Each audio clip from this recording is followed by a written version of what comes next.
Hello everyone. तो चलिए आज के क्लास में जो हमारा सीबीएसई क्लास 10 का मिसलेनियस प्रॉब्लम्स फॉर 2025 टू 2026 का जो हमारा सेशन था, इसमें आज जो हम क्वेश्चन लेकर आए हैं वो क्वेश्चन है आपके हाइट एंड डिस्टेंस से। ठीक है, तो आपके सामने जो क्वेश्चन है वो देखिए। क्वेश्चन है, two ships are approaching a lighthouse from opposite directions.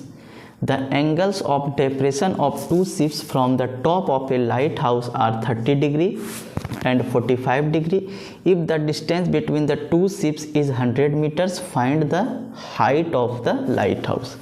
सबसे पहले हम लोग मान लेते हैं कि चलिए ये कोई एक लाइट हाउस है। ठीक है, यही आपका लाइट हाउस है और यहाँ पर कोई एक पॉइंट ए है। ठीक है, जहाँ पर कि कोई एक शिप है, जहाँ पर भी आपका जो है कोई शिप है और यहाँ कोई एक पॉइंट बी है। ठीक है, जहाँ की एक दूसरा शिप है। तो जैसा कि क्वेश्चन में बोला गया है, two ships are approaching a lighthouse from opposite direction. Opposite direction से दो शिप जो है एक लाइट हाउस की तरफ बढ़ रहा है। ठीक है, लाइट हाउस की तरफ बढ़ रहा है। लाइट हाउस की तरफ अगर दो शिप बढ़ रहा है, ठीक है, तो पानी में अगर चल रहा होगा तो ऐसे ही चल रहा होगा। ठीक है, ये रहा आपका, एक जो है इधर आ रहा है और एक जो है इधर जा रहा है। अब है from the top of light house. देखिए ये लाइट हाउस का अगर टॉप है, ये लाइट हाउस का अगर टॉप है तो from the top of a lighthouse the angle of depression of the ships are 30 degree and 45 degree. मान लेते हैं डिप्रेशन का मतलब होता है, ठीक है, डिप्रेशन का मतलब होता है ऊपर से किसी चीज़ को नीचे देखना। तो इस पॉइंट से, ये टॉप पॉइंट है, टॉप पॉइंट से इस शिप का जो एंगल ऑफ डिप्रेशन बनेगा, तो जब कभी एंगल ऑफ डिप्रेशन बनता है तो दो पैरेलल लाइन के बीच जो एक ट्रांसवर्सल होता है तो एंगल ऑफ डिप्रेशन ऐसा बनता है। ये मैंने खींचा तो एंगल ऑफ डिप्रेशन जो है ये यहाँ पर बनेगा। ठीक है, तो एंगल ऑफ डिप्रेशन होगा 30 डिग्री। इस टॉप पॉइंट से इस शिप का एंगल ऑफ डिप्रेशन होगा 30 डिग्री और इसी टॉप पॉइंट से इस शिप का जो एंगल ऑफ डिप्रेशन होगा, ठीक है, यहाँ पर दिया हुआ है 45 डिग्री। अब हमने पढ़ा है कि अगर किसी दो पैरेलल लाइन, ठीक है, अगर किसी दो पैरेलल लाइन को कोई ट्रांसवर्सल लाइन काटते हैं, ठीक है, तो अल्टरनेट इंटीरियर एंगल बराबर होता है। तो अगर एंगल ऑफ डिप्रेशन ये 30 डिग्री है तो एंगल ऑफ एलिवेशन ये भी 30 डिग्री होगा। क्यों? क्योंकि अल्टरनेट इंटीरियर एंगल से।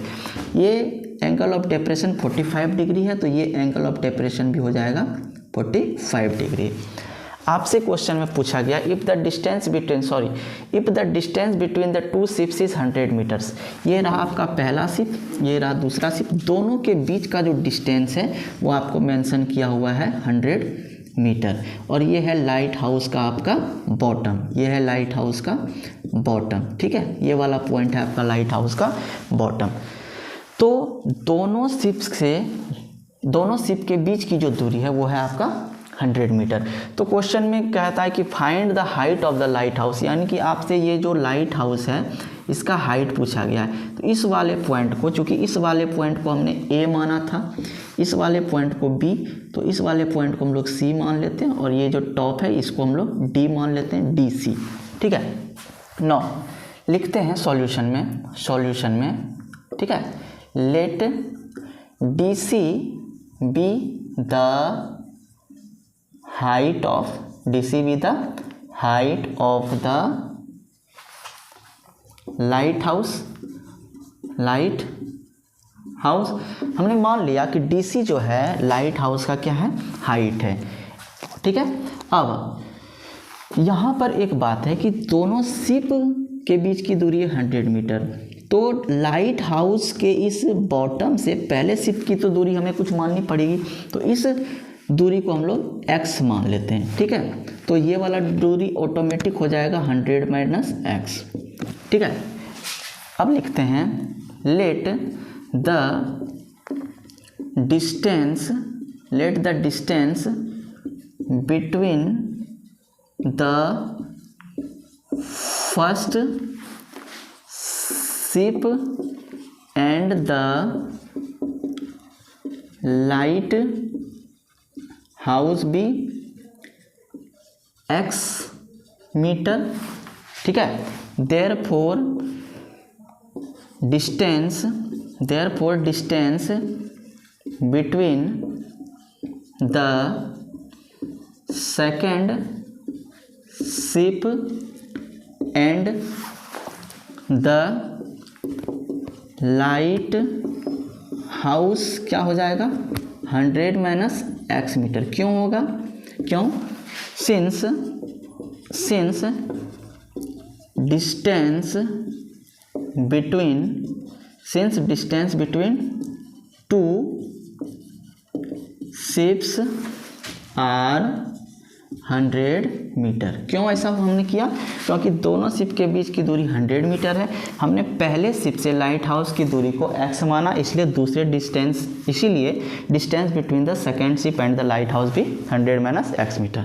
ठीक है, अब हम लोग काम करते हैं सॉल्यूशन पे। लिखेंगे इन ट्रायंगल, अब देखिए आप ध्यान से, ट्रायंगल हम लोग क्या बना सकते हैं? इन ट्रायंगल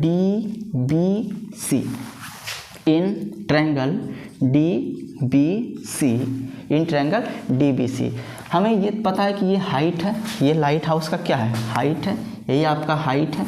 ओके, हमें तो पता करना है कि लाइट हाउस का हाइट क्या है। तो हम लोग हाइट और बेस का रेशियो देखेंगे, तो वो किस में मिलता है? हाइट और बेस का रेशियो। ठीक है, ध्यान से देखिए, ये है आपका हाइट और ये है आपका बेस। तो इस दोनों का रेशियो किस में मिलता है? यानी P/B का रेशियो किस में मिलता है? 10 में मिलता है। इन ट्रायंगल DBC 10, ठीक है, 10 का वैल्यू कितना है? 10 30 डिग्री इक्वल टू हम लोग क्या लिखेंगे? DC बाय BC, ठीक है। अब ध्यान से देखिए, 10 30 डिग्री का वैल्यू होता है 1/√3। DC कितना है? DC को हमने क्या माना है? h माना है, ठीक है। और चूँकि यहाँ पर 1 मिनट, हमने लेट DC भी द हाइट माना, तो इसको DC ही रहने देते हैं, DC। और हमने BC को क्या माना है? उसको हमने x माना है। ओके, अब यहाँ से हम काम क्या करते हैं? x का अगर वैल्यू निकालेंगे तो x का वैल्यू हमें मिलेगा DC√3। x का वैल्यू क्या मिल गया हमें? DC√3। अब आगे बढ़ते हैं, अब लिखते हैं in triangle, next triangle DAC, in triangle DAC। अब अगर हम लोग ट्रायंगल DAC को देखें तो उसमें भी लिखेंगे DC by AC, same height का और बेस का रेशियो। तो DC बाय AC, चूँकि आपको है यहाँ पर इन ट्रायंगल DAC 10 कितना है? 10 45 degree equal to DC by AC है। और DC बाय AC 10 45 का वैल्यू होता है 1, तो DC इक्वल टू हो जाएगा आपका AC। और DC, ध्यान से देखिए, DC इक्वल टू AC का वैल्यू कितना है? AC का वैल्यू कितना है? तो AC का वैल्यू है 100 माइनस x। यही तो काम करना था। अब आप ध्यान से समझिए, यहाँ से यहाँ तक x है, ठीक है, यहाँ से यहाँ तक x है और यहाँ से यहाँ तक है 100 माइनस x। और अगर हम दोनों को ऐड करते हैं तो यही तो दोनों शिप के बीच की दूरी है, ठीक है। आप ध्यान से देखिए, x और ये है 100 माइनस x, ठीक है।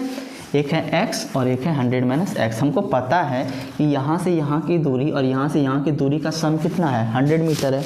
तो चूँकि x यहाँ है DC√3, अब हम क्या करेंगे? 9 अगर हम लोग x प्लस 100 माइनस x करते हैं, यानी इसका LHS और ये जो आपका x है और ये जो 100 माइनस x है, हमने क्या किया यहाँ पे? ध्यान से देखिए, हमें पता है ना कि यहाँ से यहाँ तक x है, यहाँ से यहाँ तक 100 माइनस x है। कुल मिला के हमको ये पता है कि दोनों शिप के बीच की दूरी कितनी है? 100 मीटर। तो देखिए x और ये 100 माइनस x, कुल मिला के x और 100 माइनस x कितना होता है? आपको भी पता है कि ये 100 ही होगा, यानी DC√3 प्लस DC, ठीक है। 9 DC√3 plus DC√3 plus DC equal to कितना हो जाएगा? 100 होगा। क्यों होगा? फिर से देखिए, DC√3 और प्लस DC, तो DC√3 का वैल्यू कितना है? x। इसको इक्वेशन 1 मान लेते हैं, ठीक है, और इसको इक्वेशन 2 मान लेते हैं। ठीक है, आगे हम इससे पहले हम लिख भी सकते हैं और नहीं भी लिखेंगे तो कोई फ़र्क नहीं। अगर हमको मेंशन करना है from equation 1 and 2 we have, ठीक है, अगर हम लिखेंगे from equation 1 and 2 we have DC √3 plus DC equal to 100। यहाँ से अगर हम DC को कॉमन ले लें, ठीक है, तो √3 प्लस 1 इक्वल टू हो जाएगा 100। अब देखिए DC इक्वल टू हम लोग लिखेंगे 100 बाय √3 प्लस 1। अब देखिए DC ही तो हाइट है ना, DC ही तो हाइट है ना किसका, लाइट हाउस का, और DC हमको क्या मिला 100 बाय √3 प्लस 1। आप चाहें तो इसको रेशनलाइज कर सकते हैं, तो रेशनलाइज कैसे करेंगे, √3 - 1 बाय √3 - 1। आगे क्या होगा, 100 से मल्टीप्लाई होगा, ठीक है, तो हो जाएगा √3 - 1 और उसके बाद √3 प्लस 1 √3 - 1 यानी a plus B into a minus B होगा a² - b² यानी 3 - 1 इक्वल टू 3 - 1 इक्वल टू क्या हो जाएगा 2 हो जाएगा। यानी हम यहाँ ऐसे लिख सकते हैं कि 3 - 1 2 हो गया, और 2 से 100 डिवाइड होगा यानी 2 से 50 टाइम्स में डिवाइड होगा। फाइनल आप समझिए कि इसका जो आंसर है, ठीक है, आप समझ लीजिए इसको, फाइनल जो है इसका आंसर हमको क्या मिला 50 √3 - 1। यानी फाइनल इसका आंसर क्या हुआ, अगर हम इसको कटाएंगे तो यहाँ पर हम साइड में लिख सकते हैं इक्वल टू 50 √3 - 1 मीटर। यही है आपके इस क्वेश्चन का सॉल्यूशन, 50 √3 - 1। अगर आपको इस क्वेश्चन में, ठीक है, अगर क्वेश्चन में दिया होता गिवन में कि √3 का वैल्यू पुट करना है 1.732, तो हम लोग यहाँ पर √3 के जगह 1.732 पुट करते, उसके बाद 1 को माइनस करते, फिर 50 के साथ उसको मल्टीप्लाई करते। और अगर ऐसा नहीं है तो हमें बस ये करना था, ये पहला इक्वेशन होगा, ये दूसरा। अब सबको पता है, हमको पता है कि दोनों शिप के बीच की दूरी 100 मीटर है, ठीक है, तो इसको हमने इक्वेशन 1 लिया, इसको इक्वेशन 2 लिया। यहाँ पर हमने लिखा from equation 1 and 2 we have DC √3 plus DC का वैल्यू 100 होता है। यहाँ से DC का हमको वैल्यू मिल गया 100 बाय √3 प्लस 1। हमने रेशनलाइज किया तो हमको जो फाइनल आंसर मिला 50 √3 - 1 मीटर, ठीक है। तो ये हाइट एंड डिस्टेंस का एक टॉप क्वेश्चन था जिसको मैंने आज आपके क्लास में डिस्कस किया है, ठीक है। आप काफ़ी अच्छे से तैयारी करिए। इस तरह का क्वेश्चन चूँकि एग्ज़ाम में रिपीटेड होता है, वो पूछा ही जाता है। ऐसे बहुत सारे क्वेश्चन हैं जो इजी वे में भी पूछे जाते हैं, बट इस क्वेश्चन को आपको ट्राई करके जाना है। Okay, then thanks for watching this video.